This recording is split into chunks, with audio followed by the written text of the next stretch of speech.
नमस्कार, मैं हूं संतोष पाठक और एक बार फिर से आपका स्वागत कर रहा हूं द न्यूज लॉन्चर पर।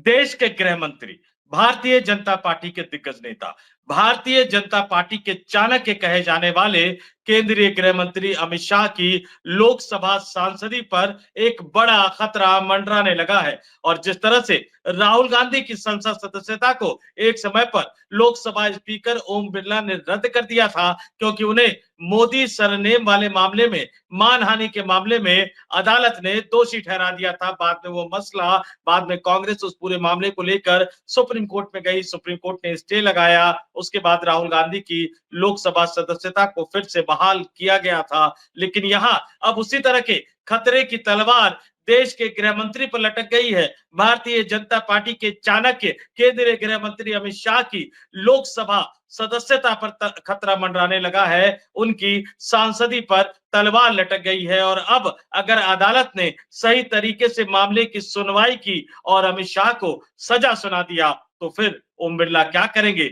लेट लतीफी तो कर सकते हैं, लेकिन सांसदी तो छीननी पड़ेगी, क्योंकि अदालत ने सजा दे दी। अमित शाह के खिलाफ दो गवाहों की गवाही पूरी हो गई है। जी हाँ, बिल्कुल सही आपने सुना।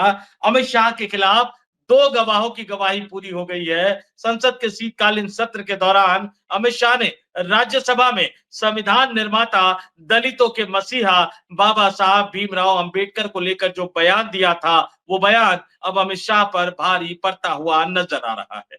हमने देखा संसद के दोनों सदनों में कैसे उस बयान को लेकर अमित शाह को घेरने की कोशिश की गई। उसके बाद हमने देखा कि इस देश के तमाम विपक्षी दलों ने, कई सामाजिक संगठनों ने, अंबेडकर को मानने वाले कई सामाजिक संगठनों ने सड़क पर उतरकर अमित शाह के खिलाफ प्रदर्शन किया।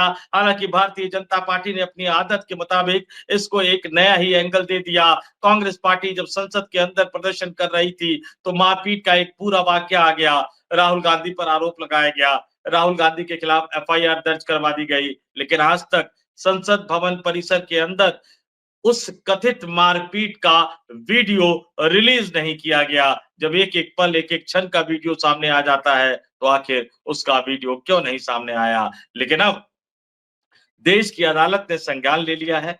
बाबा साहब भीमराव अंबेडकर का अपमान करने के मामले में दो गवाहों ने अपनी गवाही भी दे दी है और अब अदालत ने अगली तारीख तय कर दी है। दूसरे गवाह की गवाही कल की तारीख में हो गई है और अब अदालत ने अगली तारीख जो रखी है सुनवाई की, अमित शाह के खिलाफ मामले की सुनवाई की, वो तारीख 29 मार्च है। यानी 29 मार्च को अगली सुनवाई होगी। और आखिर ये पूरा मामला क्या है? ये पूरा मामला किस तरह से निकल कर सामने आया?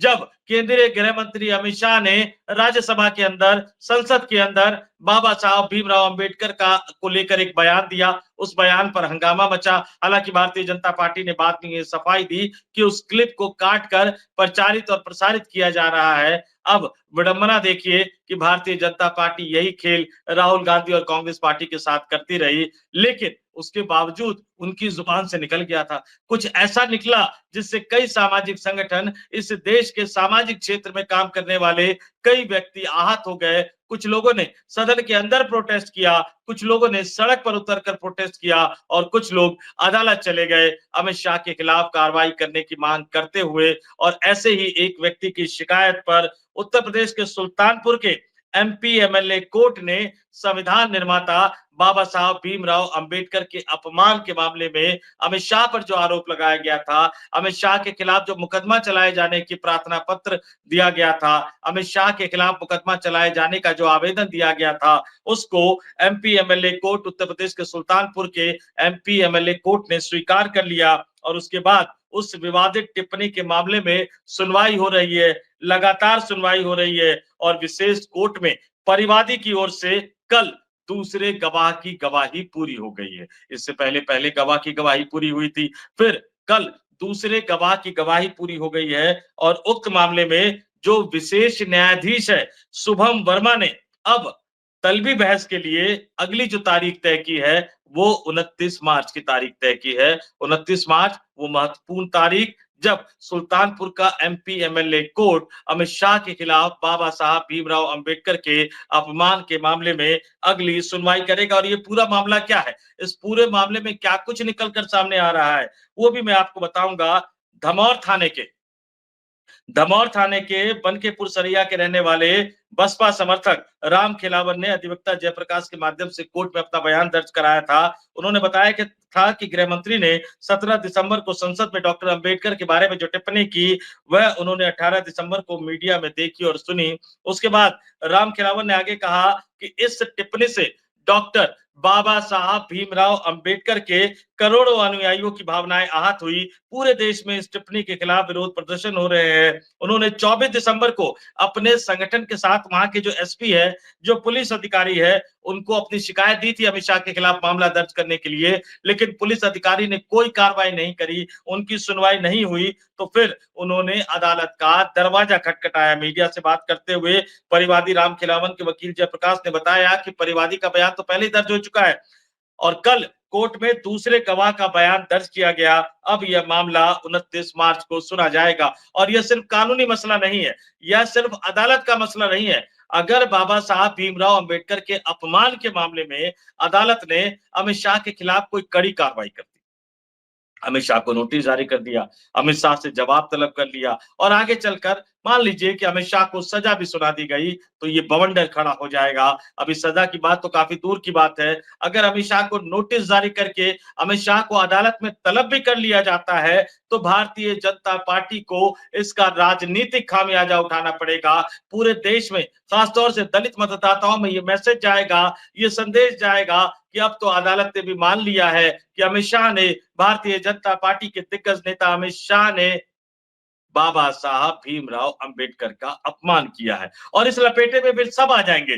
इस लपेटे में देश के प्रधानमंत्री नरेंद्र मोदी भी आ जाएंगे, तमाम केंद्रीय मंत्री भी आ जाएंगे, भारतीय जनता पार्टी के राष्ट्रीय अध्यक्ष जेपी नड्डा भी आ जाएंगे, भारतीय जनता पार्टी के तमाम प्रवक्ता सांसद भी आ जाएंगे। क्योंकि याद कीजिए, जब बाबा साहब भीमराव अंबेडकर का अपमान करने का आरोप इस देश के राजनीतिक दलों ने सदन के अंदर केंद्रीय गृह मंत्री अमित शाह पर लगाया था, हंगामा खड़ा हो गया था। सफाई देने के लिए भारतीय जनता पार्टी ने अपने तमाम मंत्रियों को आगे कर दिया था, तमाम बड़े सांसद सफाई देते हुए नजर आ रहे थे, भारतीय जनता पार्टी के प्रवक्ता सफाई देते हुए नजर आ रहे थे।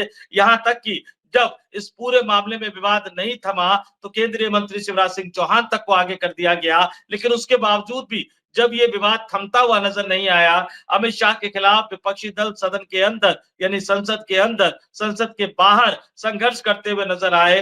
चारों तरफ हंगामा मच रहा था। ये लग रहा था कि भारतीय जनता पार्टी को आने वाले दिनों में एक बड़ा राजनीतिक नुकसान उठाना पड़ सकता है। तो फिर देश के प्रधानमंत्री नरेंद्र मोदी को खुद सामने आना पड़ा। देश के प्रधानमंत्री नरेंद्र मोदी खुद सामने आए, वो खुद आगे आए और एक के बाद एक कई ट्वीट करते हुए उन्होंने अमित शाह का बचाव करने का प्रयास किया। हालांकि दलित मतदाता कितने कन्विंस हो पाए, दलित मतदाता नरेंद्र मोदी की बात से कितने सहमत हो पाए, दलित मतदाता भारतीय जनता पार्टी की सफाई से कितने सहमत हो पाए, क्लिप काटकर प्रचारित और प्रसारित करने की जो बात कही गई, क्या वाकई इस देश के लोगों में, खास तौर से इस देश के दलित मतदाताओं के दिलो दिमाग में कितना बैठ पाया, ये तो आने वाले चुनाव ही बताएंगे। लेकिन एक बात बिल्कुल तय है, एक बात बिल्कुल तय है कि ये जो पूरा मामला है, ये भारतीय जनता पार्टी पर भारी पड़ेगा और जरूर भारी पड़ता हुआ नजर आएगा। और यही वजह है कि हमने देखा कि जब अमित शाह के बचाव में पूरी की पूरी कैबिनेट उतर जाती है, पूरी की पूरी भारतीय जनता पार्टी उतर जाती है, प्रधानमंत्री को भी उतरना पड़ता है, तो आप ये मानकर चलिए कि ये मामला कितना संवेदनशील है। और इस देश की अदालत, इस देश के जज ने जब जब स्वाभिमान दिखाया, जब जब इस देश के जजों ने कानून का पालन किया, संविधान का पालन किया, तब तब देश की अदालतों से बड़े फैसले निकलकर सामने आए हैं। देश की अदालतों से ऐतिहासिक फैसले निकलकर सामने आए हैं और इस देश के एमपी एमएलए कोर्ट ने कई बार इस देश के बड़े बड़े नेताओं को सबक सिखाने का काम किया है। तो देखते हैं 29 मार्च को जब सुनवाई होगी एमपी एमएलए कोर्ट में, सुल्तानपुर, उत्तर प्रदेश के सुल्तानपुर के एमपी एमएलए कोर्ट में, तो 29 मार्च को अदालत से क्या फैसला निकलकर सामने आ पाता है। जैसा कि मैंने आपको बताया कि 2 गवाहों की गवाही पूरी हो गई है, अदालत ने इस मामले का संज्ञान लिया। तो अमित शाह को अगर नोटिस जारी किया गया, उनको अदालत में हाजिर होने का आदेश दिया गया, वहीं से भारतीय जनता पार्टी की राजनीतिक दिक्कतें खड़ी होनी शुरू हो जाएगी। और अगर अदालत ने इस पर कठोर कार्रवाई की, तो फिर अमित शाह सांसद भी नहीं रह पाएंगे। और अगर बाबा साहब भीमराव अंबेडकर के अपमान के मसले पर इस देश की कोई भी अदालत केंद्रीय गृह मंत्री अमित शाह के खिलाफ कार्रवाई कर देती है, उनको सजा सुना देती है, तो इसका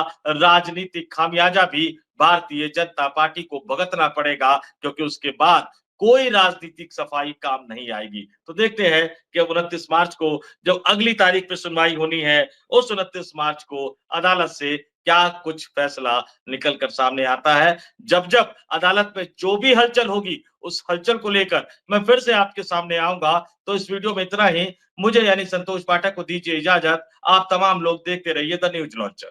नमस्कार।